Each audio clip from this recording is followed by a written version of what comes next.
Hi and Assalamualaikum. My name is Wanura Amalin binti Wan Asik and I'm from class BA 2423C. So today I am going to present about institution and markets in the conventional financial service versus institution and market in Islamic financial service. So, what is conventional finance? A conventional finance system is a home financing scheme offered by financial institutions or banks which are not guaranteed by government agencies. The conventional financial system is also borrowing money from depositor at a low interest rate and lend to borrower with a high interest rate. What is Islamic finance? Islamic finance is a financial system that operates according to Islamic law, which is called Sharia or Sharia compliant. It is based on Sharia approved products which do not involve riba or interest, lagar is uncertainty, and maisir is gambling, and non-halal prohibited activities. In the first section, I'm going to talk about the value proposition. The value proposition is a company overall marketing strategy. A value proposition can be presented as a business statement that a company uses to summarize why a consumer should buy a product or use a service from the bank rather than the competitor. The value proposition under conventional financial service. Firstly, is geared toward the consumer-friendly customer. It means the conventional bank tries to attract more customers with the objective of profit maximization. The second one is socio-economic benefit for the consumer. So, when this situation happens, there would not be any need for socially responsible investing. Investing is gradually gaining ground as part of the aftermath of the recent global financial meltdown. And lastly is collect the deposit and to give loans. This value is important for conventional finance. It is because income and pricing are quicker when conventional finance introducing its problem. Meanwhile, the value proposition of Islamic finance is born out of the original understanding of fiqh muamalat, which is the underlying discipline of the modern Islamic finance industry. On the other hand, through the Islamic finance industry is not averse the profit making. Its value proposition is more of bringing a benefit to the doorstep of their customer in a mutually beneficial manner through partnership modes of financing. The value proposition of Islamic finance, firmly rooted in the Maqasid al-Sharia, traditionally involve ethical investing and green business. This is because Islamic finance aiming to maximize profit based on Sharia and legislative requirement. For the second, financial justice is a requirement that help Islamic finance product function in a Sharia compliant way. And lastly, profit is a share between bank and depositor with a pre-agreed ratio which is not guaranteed. In the second section, I will explain the structure. The basic difference between Islamic banking and conventional banking is the structure of how the bank is set up. For conventional banking, the purpose of the setup is to collect the deposit and to give loans. This is the shareholder understanding of what it should be. Two very distinct functions are collect deposit and give loans, and the arrangement is managed by a treasury function that tries to balance the return to shareholder funds. But what is Islamic structure then? In essence, how an Islamic bank is supposed to be set up is based on the theory of success and application of funds. There should be a single flow between the deposit and the financing or investment use of funds. This means there is no distinct function. It is a single function where customer deposit or investment pool is used to fund financing portfolio or deploy into investment instruments from which return are derived and recognized. Once the returns are determined, these returns are shared between the bank and the customer deposit or investment. This profit-loss sharing structure demands a different way of managing the bank, although not all Islamic banks can successfully pull this off 100%, especially when the Islamic banks are still under the parentage of a conventional bank. In the third section, I will tell you guys about the operating mechanism. Operating mechanism can be defined as the means of control over the pace and direction of an initiative. Hence, also one of the simplest and true still critical of the elements.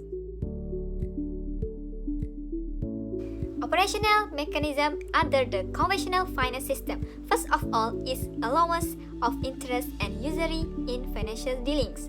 Under the conventional financial system, money is merely an asset. It is also a factor of production independently. Next is financing for all business activities such as liquor, pornography, pub, dance club, and other are unlawful.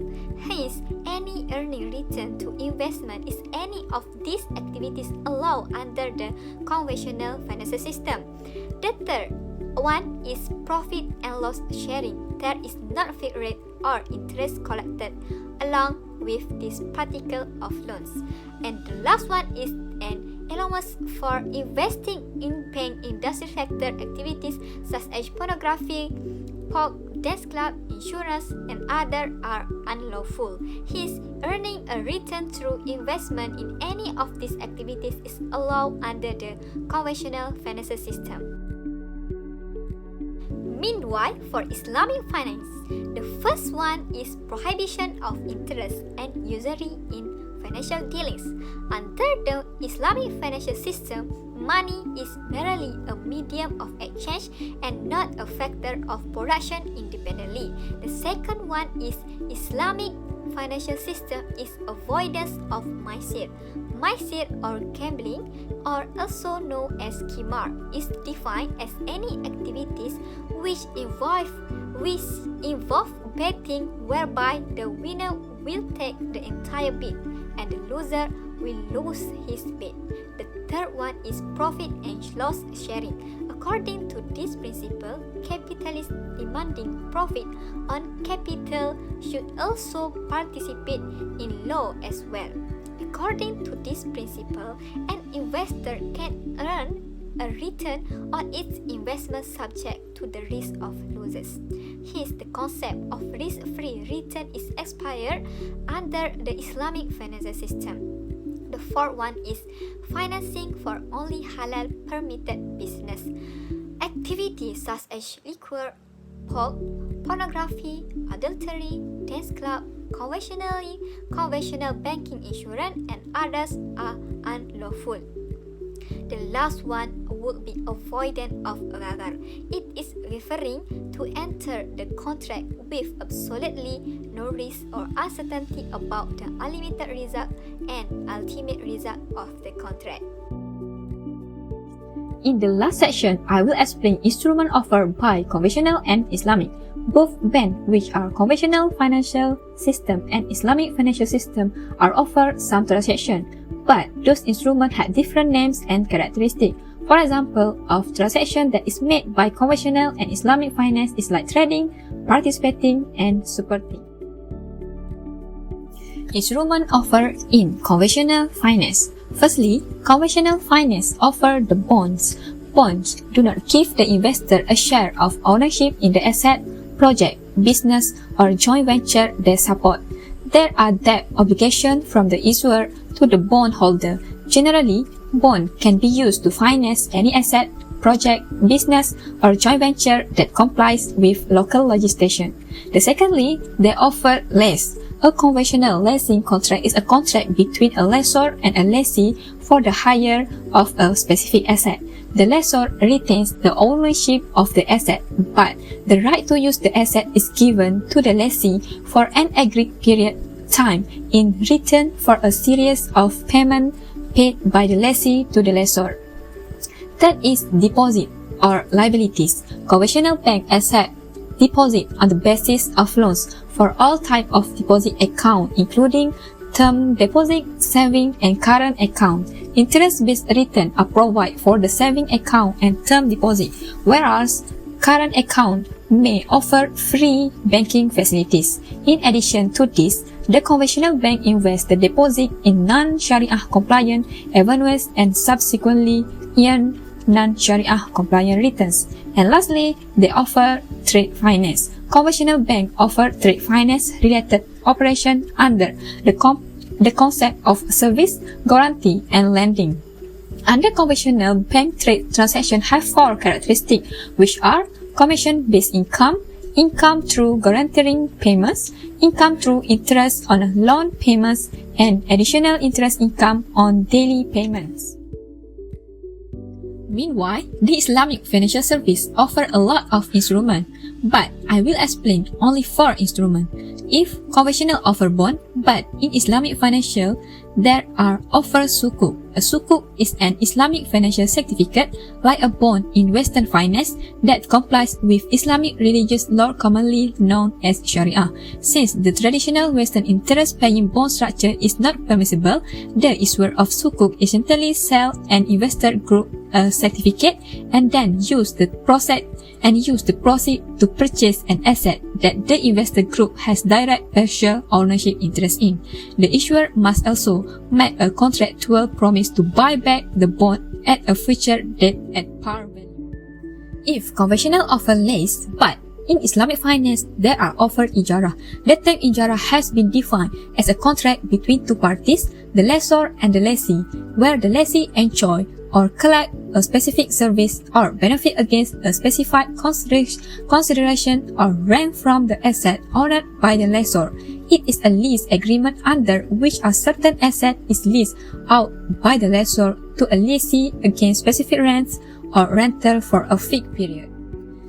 Thirdly, Islamic financial offer mudarabah. Mudarabah is a profit-sharing agreement between two parties, that is, an investor and the entrepreneur. The investor will supply the entrepreneur with funds for his business venture and gets a return on the fund he puts into the business based on a profit-sharing ratio that has been agreed upon yearly.